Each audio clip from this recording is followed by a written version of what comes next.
Hello everyone, welcome to our YouTube channel.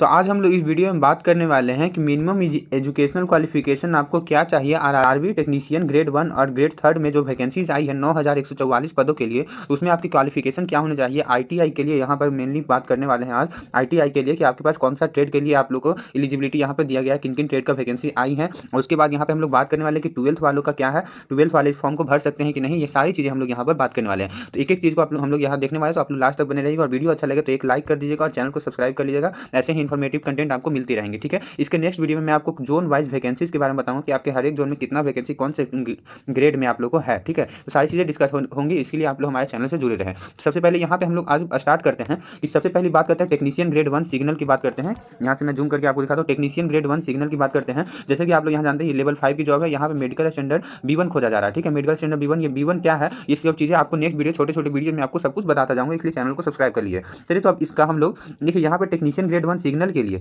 इस जो vacancy है, इसके लिए आपको 1000 के लगभग इसकी वैकेंसी 1092 वैकेंसी है शायद, ठीक है। तो इसमें आप लोग को एजुकेशनल क्वालिफिकेशन क्या चाहिए उसके बारे में हम लोग यहाँ देखते हैं, ठीक है। सारी चीज़ें डिस्कस करते हैं, तो लास्ट तक आप लोग बने रहिए, सारी चीज़ें हम लोग यहाँ पर डिस्कस करेंगे। तो सबसे पहले देखिए आपको ग्रेड 1 के लिए क्या चाहिए।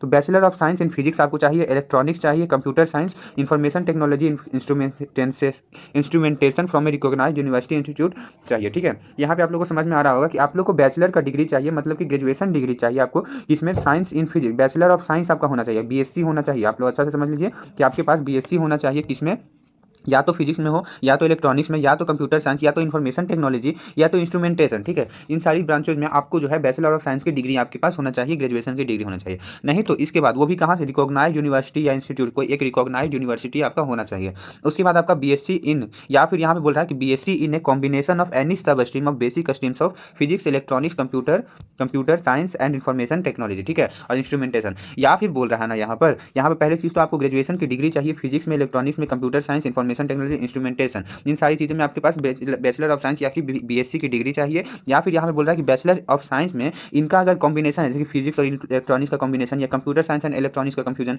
या कंप्यूटर साइंस या इन्फॉर्मेशन टेक्नोलॉजी का कॉम्बिनेशन भी है, तो वो भी आपका यहाँ पर चलेगा, ठीक है। आप इसके लिए भी एलिजिबल हैं, ठीक है। या फिर यहाँ पे इसमें ग्रेड 1 में एक और चीज़ बोला गया है, यहाँ पे तीन चीज़ें हैं, A, B, C, ठीक है, तीन चीज़ें हैं, तो उसको आप लोग देख लीजिए। तो अगर आपके पास बीएससी का डिग्री है तो यहाँ से आप फॉर्म फिलअप कर सकते हैं। अगर आपके पास बीएससी का डिग्री नहीं है, ठीक है, ग्रेजुएशन का डिग्री नहीं है, तो इसके बाद आपके पास क्या ऑप्शन बचता है, तो आपके पास 3 ईयर डिप्लोमा का भी अगर डिग्री है, 3 ईयर डिप्लोमा का डिग्री है, तो उसके लिए भी आप लोग एलिजिबल हैं, ठीक है। 3 year diploma in engineering in the above basic streams और in combination of any above basic stream, मतलब कि डिप्लोमा का आप लोग को डिग्री कौन कौन सा ब्रांच में आप लोग को डिप्लोमा का डिग्री चाहिए। तो सब यहाँ पे देखिए, फिजिक्स में अगर आप लोग डिप्लोमा किए हैं, या इलेक्ट्रॉनिक्स में डिप्लोमा होता है, जैसे कि आप लोग जानते हैं कंप्यूटर साइंस में भी डिप्लोमा होता है, इन्फॉर्मेशन टेक्नोलॉजी में भी डिप्लोमा होता है, और इसमें ये सारी ब्रांचेज में आप लोग का डिप्लोमा होता है। या फिर इसमें, और यहाँ पे देखिए, और in combination of any above basic stream, या फिर इनका कॉम्बिनेशन में भी अगर आपके पास है तब भी आप कर सकते हैं, ठीक है। जैसे कि information and computer science technology पर अगर आपका डिग्री है डिप्लोमा का, तो आप लोग फॉर्म फिल कर सकते हैं, आप उसके लिए एलिजिबल हैं।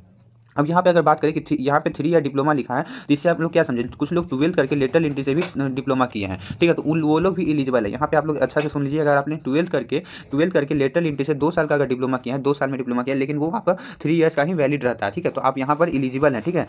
जो जिन लोगों ने 10th के बाद डिप्लोमा किया है या फिर 12 के बाद डिप्लोमा किया है, आप दोनों एलिजिबल हैं, ठीक है। यहाँ पे आप लोग का डाउट क्लियर हो गया होगा, ठीक है। तो अब नेक्स्ट पॉइंट पर अगर हम लोग बात करें तो degree in engineering in the above basic streams और in combination of any above basic streams, ठीक है। अगर आपने डिप्लोमा नहीं किया है, आपने यहाँ पर डिग्री इन इंजीनियरिंग, मतलब कि आपने या तो बीटेक किया हो, या तो बीई किया हो, बैचलर ऑफ इंजीनियरिंग या फिर बैचलर ऑफ टेक्नोलॉजी किया है, वो भी किसमें, बेसिक स्ट्रीम एवं बेसिक, जो भी ऊपर में स्ट्रीम लिखा हुआ है, जैसे कि स्ट्रीम है फिजिक्स में किया हो, electronics, computer science, information technology, या फिर इनका कॉम्बिनेशन, इन सब का कॉम्बिनेशन से भी अगर आपने किया है तो आप एलिजिबल है। तो समझ में आया यहाँ पर कितना बात आप लोगों को समझ में आया। ग्रेड 1 में अगर आपने बीएससी किया है, इन सारे ब्रांचेस से, इन सारे ट्रेड से आप लोगों ने अगर बीएससी किया है, तो आप लोग यहाँ पर एलिजिबल हैं, या फिर कॉम्बिनेशन से भी किया तो एलिजिबल है, या फिर 3 ईयर का डिप्लोमा भी अगर किया है आप लोगों ने इन सारे ब्रांचेस से, तो आप एलिजिबल हैं, या फिर आपने बीटेक किया है, बीई किया है, इन सारे ब्रांचेस से या इनका कॉम्बिनेशन से, तो आप लोग एलिजिबल हैं। यहाँ पर आप लोग समझ गए होंगे ग्रेड 1 के लिए, यहाँ पर सिग्नल के लिए यहाँ पर मैंने सब कुछ समझा दिया। अब आप बात सुनते हैं, यहाँ पर आप बात करते हैं ग्रेड 3 के लिए, ठीक है। ग्रेड 3 के लिए क्या वैकेंसीज है, क्या है,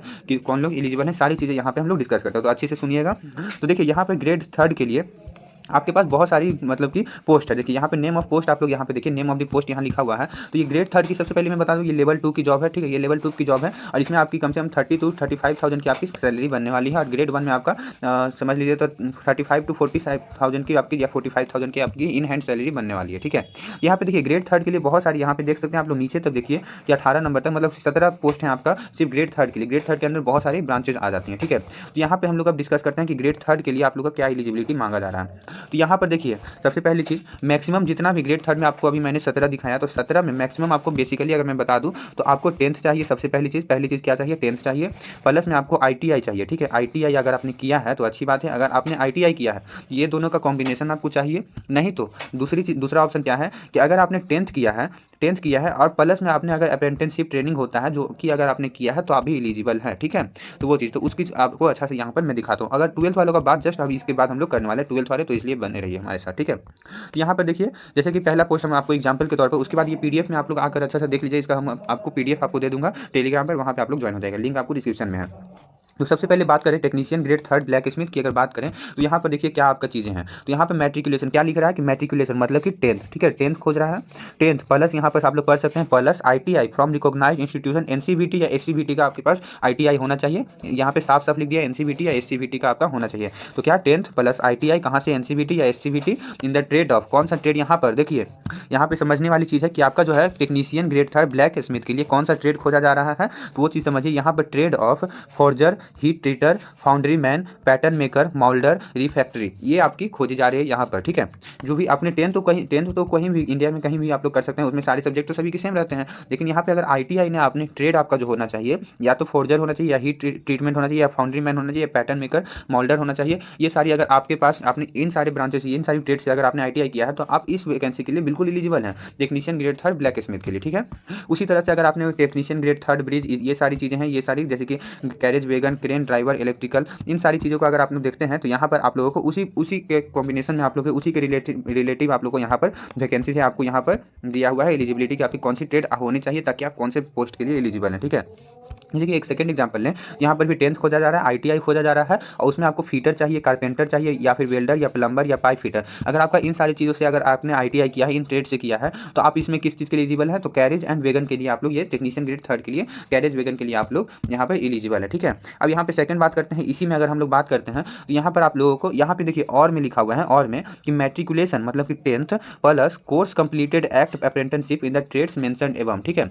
कोर्स अगर आप लोगों ने कंप्लीट किया है, एक्ट अप्रेंटिसशिप का कोर्स होता है जो कि आप लोगों को पता होगा, 1 साल 2 साल का अप्रेंटिसशिप का कोर्स किया है। अगर आप लोगों ने ITI नहीं किया है, अगर आपने अप्रेंटिसशिप किया है 10th के बाद, 10th आपका हो गया है, उसके बाद आपने अगर 1-2 साल का आपने अगर अप्रेंटिसशिप किया है तो वो भी किन सब ब्रांच में, जैसे कि यहाँ पर इस पोस्ट के लिए जो आपका पोस्ट नंबर मान लेते हैं ये 4 नंबर पोस्ट है, ये 3rd नंबर पोस्ट है। तो 3rd नंबर पोस्ट के लिए आप लोगों ने अगर इन सारे ब्रांचों से मतलब कि फीटर स्ट्रक्चर या वेल्डर से अगर आपने अपना ट्रेड से किया है अप्रेंटिसशिप, तो आप लोग इस 3rd वाले वैकेंसीज के लिए आप लोग एलिजिबल हैं। तो इतना चीज़ें आई होप आप लोग समझ में आ गया होगा, बिल्कुल अच्छे से समझ में आया होगा आप लोगों को। इसलिए आप लोग अगर आप लोगों को सारी चीज़ें देखना, अगर एक-एक चीज़ को अगर मैं यहाँ पे डिस्कस करूँगा तो बहुत लंबा वीडियो बन जाएगा, इसलिए यहाँ पे शॉर्ट में मैं बता रहा हूँ। तो आप लोग इस PDF पे आइएगा और PDF पे आके आप लोग जैसे कि इसमें आकर आप लोग अपना ट्रेड के अनुसार आपका ट्रेड जो भी रहेगा उसको यहाँ पर ढूंढिएगा कि आपका ये ट्रेड, इसमें आप अपना ट्रेड देखिएगा कि आपका ट्रेड यहाँ पर कौन सा है या नहीं है, ठीक है। तो उस हिसाब से यहाँ पे क्लियर हो जाएगा आपको। जैसे कि यहाँ पे देखिए 18 तक दिया हुआ है, तो इसमें आप लोग पूरा चीज़ें देख सकते हैं। अब बात करते हैं 12th का। शॉर्ट में अगर बता दूँ तो 12th में जो है आपका सिर्फ एक पोस्ट पर आपको दिया गया है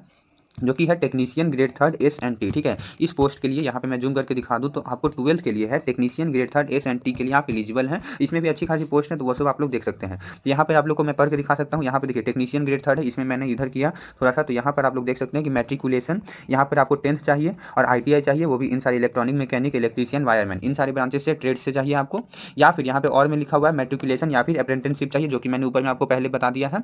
उसके बाद यहाँ पे फिर से देखिए एक और यहाँ पर और लगाया गया है कि या तो आपके पास 10+2 विथ फिजिक्स एंड मैथ्स होना चाहिए, ठीक है। आपने अगर 12th किया है फिजिक्स और मैथ्स से, किससे किया है, तो फिजिक्स और मैथ्स से अगर आप लोगों ने यह किया है 12th, तो आप लोग बिल्कुल एलिजिबल हैं इस पोस्ट को फिलअप करने के लिए, ठीक है। आप लोग टेक्नीशियन ग्रेड थर्ड S&T के लिए आप लोग एलिजिबल हो जाते हैं इस फॉर्म को फिलअप करने। इसमें भी अच्छी खासी वैकेंसी, अगर आपकी अच्छी तैयारी है तो आप लोग इसको बिल्कुल क्लियर कर सकते हैं, ठीक है। तो आई होप आप लोगों को सारा डाउट क्लियर हो गया होगा। जैसे कि आप लोग जब फॉर्म फिलअप करोगे ना, तो फॉर्म फिलअप करने टाइम ही आपको जो आपके पास जो भी एलिजिबिलिटी है, जो भी आपके पास सर्टिफिकेट्स है, वो सब कुछ जब फॉर्म फिलअप करने टाइम डाल दोगे, उसके बाद जब लास्ट प्रोसेस पे पहुँचोगे, लास्ट में पहुँचोगे तो वहाँ पर आप लोगों को मिल जाएगा, ठीक है। आप लोग कौन कौन पोस्ट के लिए एलिजिबल हैं वहाँ अपने पोस्ट के अनुसार वहाँ पे चूज़ करने का ऑप्शन मिलेगा। वो मैं आपको जल्द ही मैं आपको फॉर्म फिलअप का वीडियो बताऊँगा कि कैसे फॉर्म फिलअप होगा, उसमें आपको क्लियर हो जाएगा। इसलिए हमारे चैनल को सब्सक्राइब कर लीजिए, यहाँ पर आपको बहुत अच्छी कंटेंट दिया जाएगा, इसलिए आप लोग चैनल को सब्सक्राइब कर लीजिए, ठीक है। तब तक के लिए आप लोगों को मिलते हैं नेक्स्ट वीडियो में। आई होप आप लोगों को सब कुछ समझ में हो गया। तब तक के लिए बाय, जय हिंद।